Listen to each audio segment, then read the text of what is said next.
Hello, everyone. Welcome back to the FPL Banger Show. My name is Siva. I'm joined by Sam. Game week 12, Sam, and a very productive international break, I'd say, where all my players who blanked last week have managed to haul on their break. Yeah. I mean, as a United fan, it has been quite an exciting international break. New manager came in, so yeah, it's been good. Of course, It's been good. with all the yellow flags in my team, Sam, which I woke up today and looked at, and then I wake up to find you're yellow flagged as well, Sam, based on your extremely nasal voice, which Yeah. may be a feature this week. Apologies in advance to all the listeners, but I have been down with a flu and somewhat recovering, and we're running out of time to record this podcast before the end of the game week. So here we are. I'm playing at 75% match fitness. Playing through the pain. Sean Playing Dyche through. would be proud, Sam.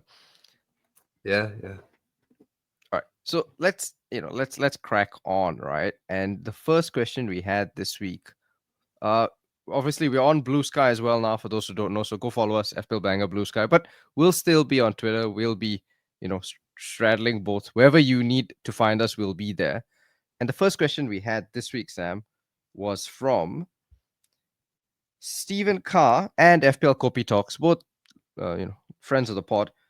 Is Isak essential going without Haaland? And if you can't afford Isak, do you go Jackson or Havertz? So Alexander Isak is the popular transfer in this week, Sam. He's probably going to be my transfer in as well. Um, how do you feel about getting a guy who managed to blank in a 6-0 win over Azerbaijan whilst playing the full 90 minutes? Well, first of all, I always believe that international breaks has zero bearing on the league, so who cares? Number one. I mean, if it did matter, Haaland would have been scoring non-stop, right? Oh, yeah. Hat trick against Kazakhstan, right? Yeah, but Isak in the league 3 game weeks in a row. Game week 9, 6 points. Game week 10, 9 points. 1 goal and 3 bonus points. Game week 11, uh, 11 points. 1 goal, 1 assist, 2 bonus points. So he looks good as a transfer. I would say I would like to make that transfer as well. Newcastle has pretty good fixtures too. West Ham, Palace, Liverpool's a tough one, but at home. And then Brentford, Leicester, Ipswich, Villa. So good fixtures. Yeah, I like Isak. I would love to make the transfer, but I don't know who to sacrifice in my forward line. Kind of happy with all three of them. So Who's got your forward line?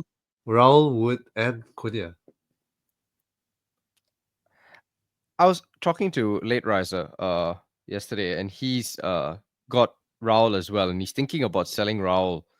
And I think this is going to sound like a massive backtrack from what I would have said a few weeks ago, but I wonder if it is time to sell Raul because the fixtures are starting to tighten up. Fulham, yes, this week it's fine, right? They play Wolves, but then it's Spurs, Brighton, Arsenal, Liverpool in the next four, which is not good. Also, and whilst you, Sam, like to live in this world where international football doesn't happen, it's like some sort of alternate reality. The thing is, Raul did play 90 minutes yesterday for Mexico against Honduras. So you would imagine Raul, whose minutes are already kind of managed, doesn't play, typically plays like 80, maybe 75, might play less this week.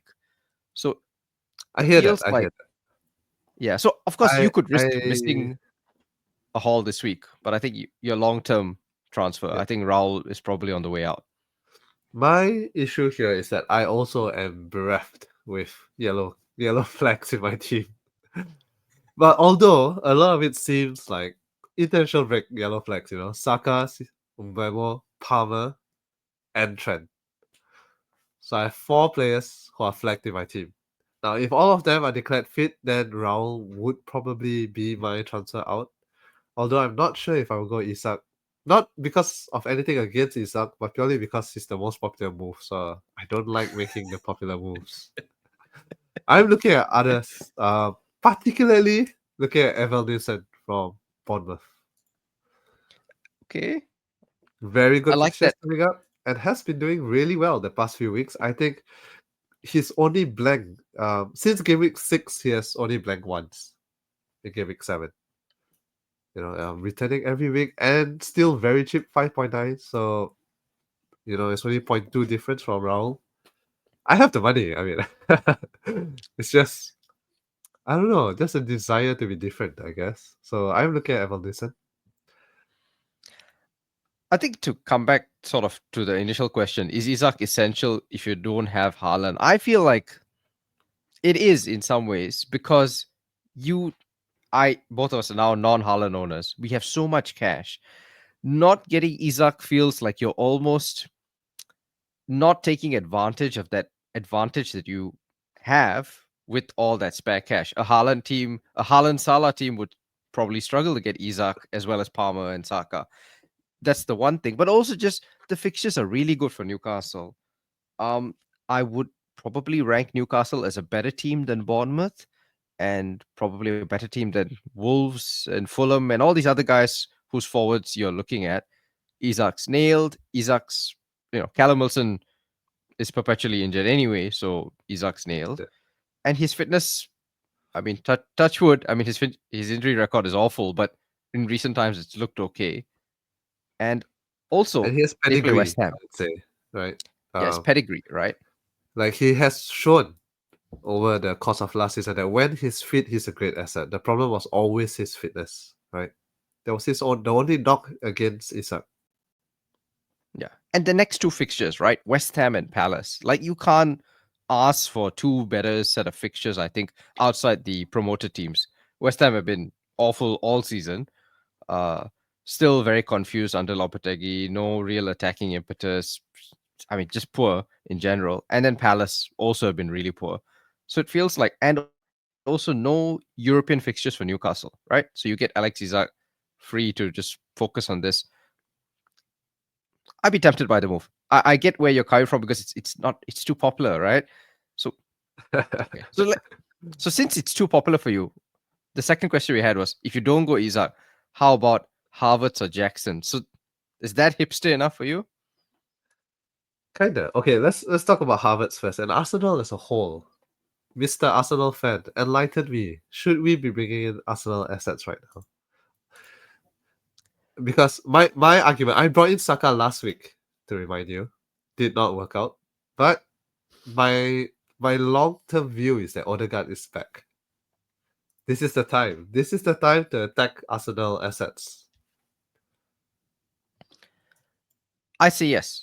In a short word, I think now is probably the time to go for Arsenal. I think the fact that Odegaard is back means the attack should start clicking. And I think the Chelsea result, Chelsea's a good team. Unfortunately, they're a top four team now. So drawing 1-1 against Chelsea, no shame in that. I expect Arsenal should overcome Forest. Won't be easy, but you saw Newcastle against Forest. I think against the best teams, Forest will fight hard, but probably not go all the way. So I think, yeah, Arsenal attack going forward should look good. And the fixtures are now really decent, right? West Ham, United, Fulham, Everton, Palace, Ipswich. I mean, the fixtures are great for the foreseeable, to be honest.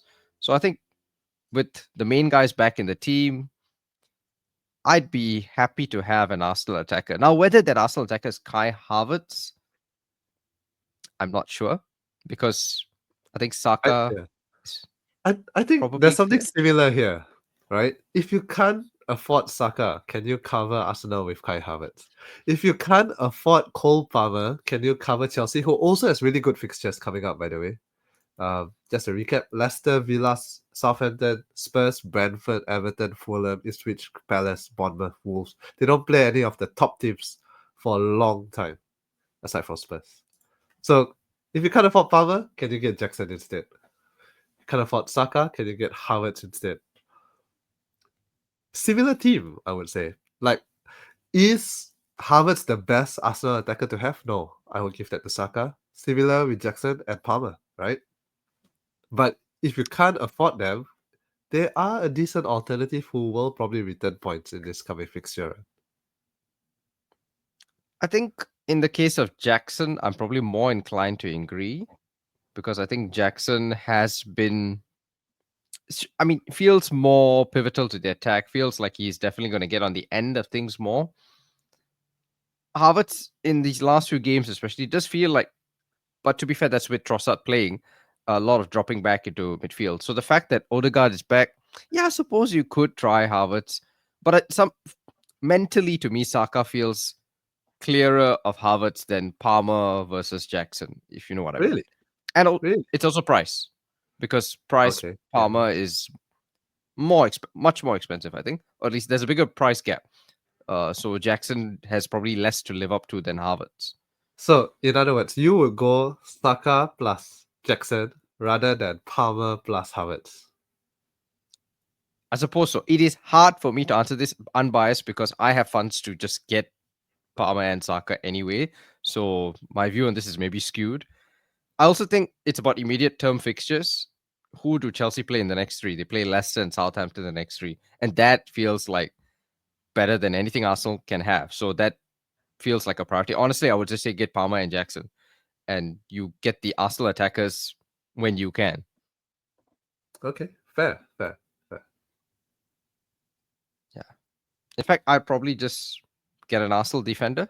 I think would be my more immediate priority. I know they haven't been keeping clean sheets. I know they've sucked, but again, I think Arsenal will probably return to type and start just being a boring defensive team again. I think that is probably the first thing that Arteta is thinking about.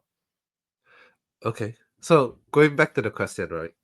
If we take these three assets who confidently are around the same price point, Jackson, Isak, Havertz, what would you rank them? Try to be unbiased, Don't think like, oh, I already have Palmer, so try and look at each asset individually, right? I think I would say Isak because pens, talisman, nailed, 100%. And in that sense, Havertz actually has one aspect over Jackson because Havertz will play 90 minutes. Jackson doesn't play 90. Jackson typically gets subbed off 75, 70. Sometimes he's on a yellow because he's an idiot and he gets yellow cards for no reason. So they sub him off for Nkunku. So Jackson Havertz probably more level. If you ask me which one's better, short term, I take Jackson just because for the next three. But long term, if you're looking for a guy, if you're the kind of guy who doesn't like making a lot of transfers, you like to roll, then Havertz is a nice sort of put him in the team. He'll keep starting. May not return every week, but he'll definitely keep starting and play 90 every week. Okay, fair. I would somewhat agree that Isak would be first choice. And simply because talisman, right? You always want a talisman for the team. They hog all the bonus points, which is what you want. Between Havertz and Jackson, initially, I would have put Havertz above Jackson because of what he did last season. The end of last season, you're scoring every game and things like that. But looking at it right now, so just a quick check here. I wanted to see who is more talismanic to their team, Jackson versus Havertz. And really simplistically, I was just looking at BPS. Right, what's their BPS score every game? Because not the bonus points, but the actual BPS. Underlying. Yeah, and Havertz is doing really, really bad. So there are games where he returns, but there are the ones he don't. Right, so he either scores big, in which he gets bonus points, or he gets really minuscule BPS. So in the last his BPS for the last 4 games: 2, 4, 3, 4. That is tiny. So for him, it's kind of piece of famine, which means I know I see that very negatively. Whereas Jackson is a bit more consistent. Even games where he don't return any bonus points, he's still scoring at least double-digit bonus points, 20 something, 17, 12. That bodes better for me. Feels like that means he's more involved in the attack. So yeah, I think because of that, I would put Jackson above Havertz. Trying to take away that biasness that I have for Havertz because of what he did for my team and for everyone towards the end of last season and early this season, I think. I think I'm largely in agreement with that. But I will say this I think there's one guy who's arguably better than both Jackson, both Havertz, and Evanilson. Maybe not Isak, but we haven't mentioned him, Sam. Liam Joao Delap. Pedro. Oh, okay. Okay, let's okay. Let's talk Liam Delap first because that's more interesting to me. Then I'll Let, talk let's Job. take let's take all the budget forwards together, right? So that was the mid price forwards. Hmm. Now we take the budget forwards, which you have well back if you're willing to stretch it all the way. He's at the high point of a budget forward. Joao Pedro, Cunha, or is Cunha considered mid price already? Because he's a lot Let, more. I mean, let's Let's keep him take in. let's take let's take Strand Larson. Strand Larson, Delap, Wisa is 6.1 still, and he's been doing the business. Although Brentford's fixtures are turning, which I think is a point against Wisa. Evanilson, Strand Larson. So this we have a whole bunch of guys here, all decent options. Are you saying your number one pick of all these would be João Pedro? I Joao. am gonna say that right. João Pedro, who I have unbelievably held since game week 3, and didn't start last week, so obviously benched him for his double-digit haul. So I'm biased. That all my priors have been declared here. But João Pedro, right, comes on, immediately turns the game around, wins it basically for Brighton against City, goal and assist. His fixtures are great. He didn't go away with Brazil, right? He just sat at home and slept for 2 weeks. He's rested. He's fully ready to go. And Brighton's fixtures are very decent, I'd say. Bournemouth next. Yep, Bournemouth away is not easy, but it's the kind of game you expect Brighton to go and attack. It feels like it's going to be like an end-to-end game, and you would expect them probably to at least score. After that, Southampton home, scoreable. Fulham away, scoreable. Leicester, Palace, West Ham, Brentford. I mean, they don't play a top team until game week 19 and 20 when they play Villa and Arsenal. João Pedro on pens, we already know this. Fit again. Second wind, and he's so cheap. He's even with the price rise today, he's 5.5 mil. He's cheaper than all of these guys we're talking about. True, true, true. Yeah, because Liam Delap at 5.6, so And okay, I mean, you can tell me about Liam Delap in a sec, but I feel like something about Ipswich that it just feels very inconsistent. Like, yes, they were good against Spurs, they were great against Spurs, but they also managed to get smashed by West Ham, and it feels like this is more of a wait and see kind of team rather than some team that I want to invest in just yet. I think the problem with Liam Delap is we may have already missed the boat because the fixtures is still a bit far away. I think they turn in game week 17 when they play Newcastle, but after that is Newcastle, Arsenal, Chelsea, Fulham, Brighton, City, Liverpool. So you definitely don't want them. So if you're getting them there now, you're only getting for the next 5 games. But he had an easier run. We are getting him in the middle of an easy run. So maybe it's a bit too late. Those of you who went early on him, congratulations, man. Like you'll be happy with how much he returned at his price. So Liam Delap's out for me. I would say it's between Evanilson and I don't know. I don't know if it's a personal bias against João Pedro, but I just don't like him. What, too popular for you? He's not even that highly owned. Yeah, I don't know. Perhaps I see the appeal. It's cheap, good fixtures coming up. I'm not sure about his minutes though, which was the issue, earlier on. No, I mean he fitness, right? Those are all fitness issues. Yeah, as in, will he come in? Just he came on 25 minutes. Will he start? I know it's been 2 weeks since the last game, but it's still I don't know. It feels a bit unsafe for me. Like I would wait one more game week before I bring in João Pedro. Okay. So what? You think Wissa's clear? No, Wisa's fixtures are bad, unfortunately.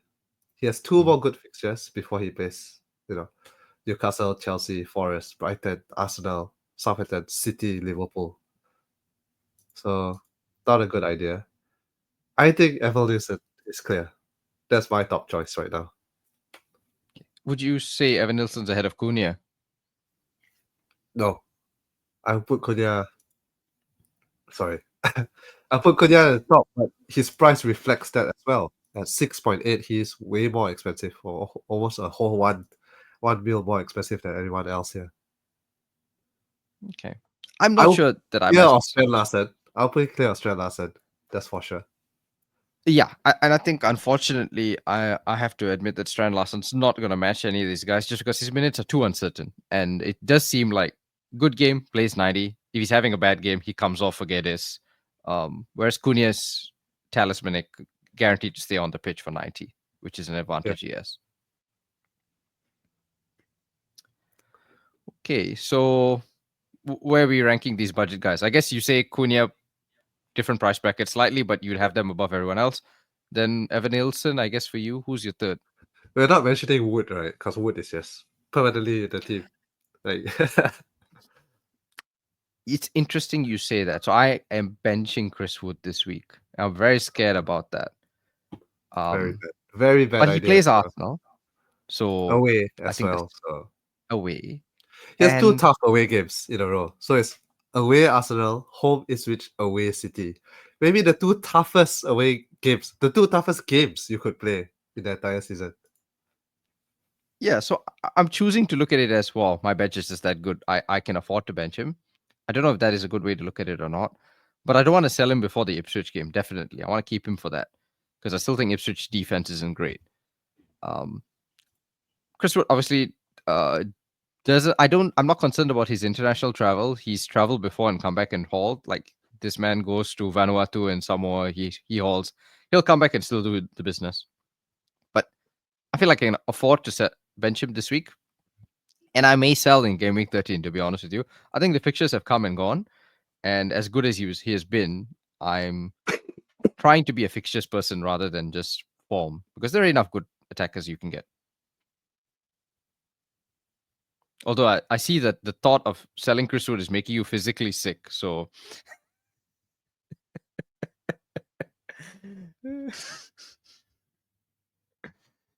so maybe it's Yeah, bad vibes. sorry You guys. should. Had a coughing fit the moment Siva wanted to sell Chris Wood.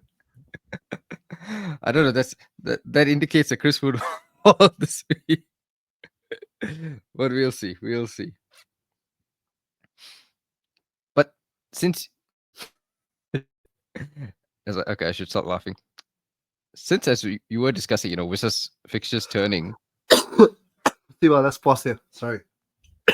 I will get water. Okay, go.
Okay, we'll cut back to the part about you selling Chris Wood. But I think I don't know how long I can last, Siva, before I start to have another coughing fit. So, Yeah, let's say 5 minutes, huh? okay. Yeah, so talk about selling Chris Wood after the fixtures. Yeah. So recap wherever we were. Right. I started saying I'm going to sell Chris Wood. You collapsed into some coughing fit. So clearly, let's not bring that up again. Uh, so ranking forwards, right? Budget forwards, you say Cunha, Evanilson, and who's your third guy? Would you say Joao Pedro? Would you go so far? Yes, I guess so. Reluctantly. Yeah. Yes. Visa, the only knock against Visa is the fixtures, right? If he had not even bad fixtures, but if he had decent fixtures, I would go Visa because he showed at the start of season form was great. He got injured, came back, just continued the same way. Yeah, it's just unfortunate that the fixtures turn. Yeah. And Speaking of fixtures turning, I wonder if after this next two fixtures that Brentford have, maybe it's time for Mbeumo to go, which feels like sacrilegious to say because he's been so good. But returns are starting to dry up, and I feel like the fixtures turning. Maybe it's a good time to move on. Yeah, but that's the problem for Game Week's 13 pod. Y- yes. It's a So problem for not future an issue. 7, Siva, not now. Yeah, future Sam Civic can worry about it. Let's just briefly touch on midfielders. So Bruno, Sam. I mean, you got the Uh, United kid. I've got Bruno. I don't know why everyone was so upset about not owning Bruno. Like, I own him 17 points in first week. Like, I mean, this seems really easy. I'm surprised that other people aren't doing it already, Sam. So, why don't you have Bruno? because I'm happy with my midfielders. If I was if I was looking for a midfielder, I think Bruno. Yeah, I do think he would do well in Amorim's system. I think he would have back to he'll be back to having a more influential attacking role and not have to drop deep so much as he's been doing the past season or so. It's just that I don't want to sell Salah, I don't want to sell Saka, I don't want to sell Palmer. So who are your other two mids? Mbeumo. I'm playing 3-4-3. So Mbeumo, at the moment, I'm not willing to sell. In 2 weeks' time, maybe, yeah. Uh, I can scrounge up some more funds, another 1 mil to upgrade to Bruno. It's also a wait and see, I guess, for me, because I do want to. In theory, I feel that he will do well in Amarin's system. You must remember that 17 points was from a previous manager, right? So it's a new manager now. It's a good punt, Siva. Like, not knocking it. And I'm happy as a United fan. That's the thing, though. So, like, I'm covered on both bases. Yes, I don't have Bruno, but I'm still happy how he performed because United did well. So I'm still happy at the whole situation. I'm so happy for you, Sam. I don't. I will say this. I think it's tough to get Bruno now because the window I feel was last week. You have 3 good solid weeks. It's a really short window, to be honest with you. And if he doesn't haul in the next 2 weeks, the fixtures immediately turn, and he's not Arsenal, like a long. Forest, City. Yeah. Yeah, so he may not be a long-term haul unless Amorim comes in and just gives this side a boost that it needs. Because ultimately, he just had a really good fixture last week. So yeah, I don't think Bruno's is essential, even though I own him. I think you can go without. Um, let's kind of just wrap up with defenders here. We had a question from Martian, about the best cheap defender: Levi Colwill, Jean-Paul Van Heck, or Lewis Hall. So just to sort of recap where we are with these guys, Lewis Hall obviously does look finally nailed after all of us sold him already. Newcastle have great fixtures, as we discussed. He's cheap. Jean-Paul Van Heck came in straight in and pocketed Erling Haaland last week. He went off for international duty, and all the Dutch players like checking his pants, like, "Yo, man, is Haaland inside there?" Like, and then you got Levi Colwill, who plays for Chelsea. A really cheap defender, considering that is probably a top 4 team. But I think what counts against Colwill is that Bob Sanchez is in goal, and Bob Sanchez is one of the worst keepers I've seen for a top team. Can't save anything. Can't catch a cold. Cheap defenders, Sam. You love cheap defenders. I mean, that's what you're all about, right? Not this season. All of them are shit. Am I allowed to say that? Well, you did already, so Are we, let's go are with it. we a PG-13 pod? All of them are really bad. I cannot, in good conscience, recommend a defender to bring. I can tell you which defenders Not to you bring. should not bring, right? But there are no defenders that I can actually recommend right now. Not even like you. Previously, I would say at least Konate because it's cheap. The Liverpool defense is good, but their fixtures they do have a tough. After Southampton this week, they're playing City and Newcastle. Then Everton, Fulham, Spurs. So some mixed fixtures, I guess. But cheap defenders, I don't know. The Forest guys, maybe. Even then, not exactly amazing. So basically, all defenders are pretty bad. Just get whoever fits in your budget, I guess. I think Lewis Hall is a perfectly viable candidate. I would say Lewis Hall. I think without hesitation. How many clean sheets has Newcastle kept this season? Let me see. That says You three. can't look at the past, yeah, but still. Yeah, but I mean, attacking returns, I guess. That's all we can look at. It's the same argument why we went for Ait Nuri. Still kind of like Ait Nuri because the fixtures are still good for now. And again, no clean sheets. Purely look at attacking returns. So then you have Hall, you have Ait Nuri, Ola Aina, who went up a lot and is now suddenly 4.8. So Insane. yeah, but Olaina also was the tough first guy fixtures to for him. drop, by the way. Uh, Like he was 4.4 at one point. But the fixtures, yeah. Forest fixtures fixtures aren't very bad. great. So yeah, I can't recommend anyone. Okay. So your solution for defense is if you have people who play, just forget it because they're all gonna Yeah, blank anyway. yeah, just leave them in, like whatever. I don't Okay. even want to waste a transfer on my defense because I feel it's just a waste of transfer. Like whoever is fit, just get on the pitch and play. I don't care. You're all gonna get 1 or 2 points anyway. And let me use my on the stuff that actually brings his points, forwards and midfielders. Okay. I feel you. I do. Although I'm not as negative as you. I think clean sheets are coming soon. I think if you can spare a transfer, I think Konate is perfectly fine. Yes, short term fixtures may not be great, but long term, Liverpool defense is solid. He's cheap. He's nailed. I think you got the budget. You go Konate. If you don't have the budget, I think Lewis Hall is serviceable. I take Hall over Jean Paul Van Heck. I'll take him over Levi Colwill. I would say probably Hall's my standout pick at that budget. If not Hall, I Nuri is fine. I think attacking. I just don't see many clean sheets for them. Beyond that, Anthony Robinson's still pretty decent. The fixtures Yeah, aren't great, but but he's decently been pretty some solid. returns here and there. They had 2 clean sheets this season and he had 3 attacking returns. So you can't complain at that price, Like this is as good as it gets. Bournemouth Yeah, these boys, guys. Milos Kerkez. Milos Kirkes. Ooh, I Yeah. do like that shot. But I have seen a few we teams only play like it just because he had that 2 assists City against game. City, which was his Yeah. only attacking returns the entire season. So and last yeah, so basically there are so few options in defense. I don't see any point in even like wasting a transfer for it. I honestly think you just go back to Arsenal defense, and I'm going to say that now, having sold Gabriel a few weeks ago, that I'm probably just going to get him back in. You kind of know Yeah, what you but get, and I think the team will sort of correct itself. The fixtures are just too good. I expect a few cleans in the next few weeks, so I would just go back to them. what about Timber? Or do you think Gabriel is still by and above the best Arsenal defender to have?